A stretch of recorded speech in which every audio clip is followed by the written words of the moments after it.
Opera is probably best known for being a browser that allows you to compress the web on their servers in order to load things faster and consume less data.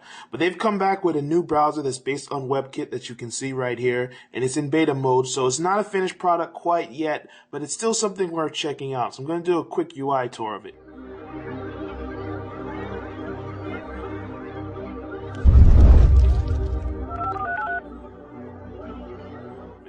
When you look at it on a basic level, it kind of reminds you of Chrome, and that's obviously because it's based on WebKit and it has the same similar design conventions. But there are some obvious differences.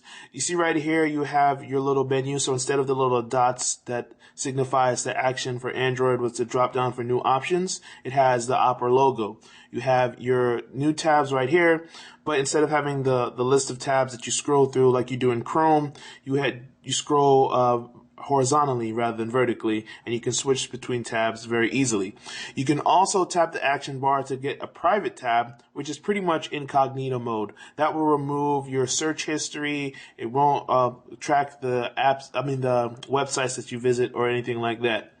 You see this little plus sign? That's to create something that I wanted to show you right now. You see it says add it to speed dial. So if you've used Opera before, I'm sure you know what the speed dial is. It's basically a way to get shortcuts to your particular favorite website that you visit most often. So anytime you launch a new tab, you're going to see the speed dial page. So that can be a good way for you to have access to your bookmarks or anything like that. Here you see I have the Mobile Burn website that was saved. And if you notice that one of these is a folder, okay, if I want to create a folder, all I have to do is drag and hover over it. So let's say I have YouTube. I can drag to remove it, or I can hover it over Gmail. And then I can add Google Plus to the mix. So all of the Google websites that I visit can be in one folder, and I can tap on them to get there, change the label. Very simple. If I swipe to the left, tap to the left, I should say, it has my history, and I can browse through there, and I can return to a website fairly easily. Also, if I have another thing that's unique to Opera is Discover, which is basically their little news feed. You can tap on an article and then it won't show you the full article in most cases. Some cases it does. In this particular case, it has a full article. Other times it'll ask you to tap on a link to go to a website and see the full article. Okay, and I can do that there. You can also filter on the Discover page according to a specific topic. I had a sports page, but you can also do for technology, photography, general news, your country, or whatever. There's another feature that's kind of cool, which is off-road mode. Basically, when you enable that, that's going to go back to like the classic type of Opera approach where it limits how much data that you bring in and sort of shortcuts things so you're not using up all of your monthly data allotment, or you can speed up the process.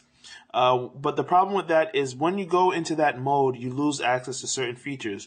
So if I try to watch this video on ESPN, it's going to tell me that's unable to because of the way that Opera operates. I say that 10 times fast as well. But if I turn off-road off, now when I try to watch the video, it starts to download and I'm able to do that. And then I can open it or I can just delete it, whatever. I'm not going to watch that right now.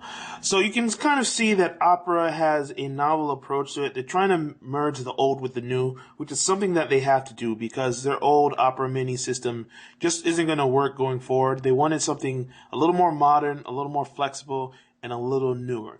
So the cool thing is that when you have this, like I said, this is in beta, so they're going to revise things as they move along. But you can see that you can set images instead of high quality, you can have it be medium quality or low quality to increase speed.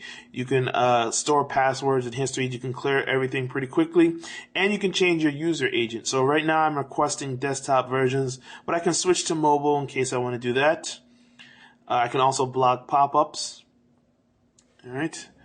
So a couple other things that I wanted to show, that when you're on a particular page, so I'm going to go back here and let's say I'm going to go to this website.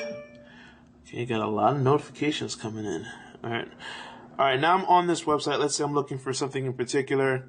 When I tap the Opera logo again, you'll see I have these options on the page. I can share the website URL to another application using the standard Android share function. I can search within the page. So if I'm going to look for the word soccer, SOC, and you see it starts to go and look for it. And it has all the instances. So it's kind of like Chrome in that regard. So again, you see a lot of similarities to it. It's just about styles, choices, and some of the other things you can do. You can also save websites for offline use.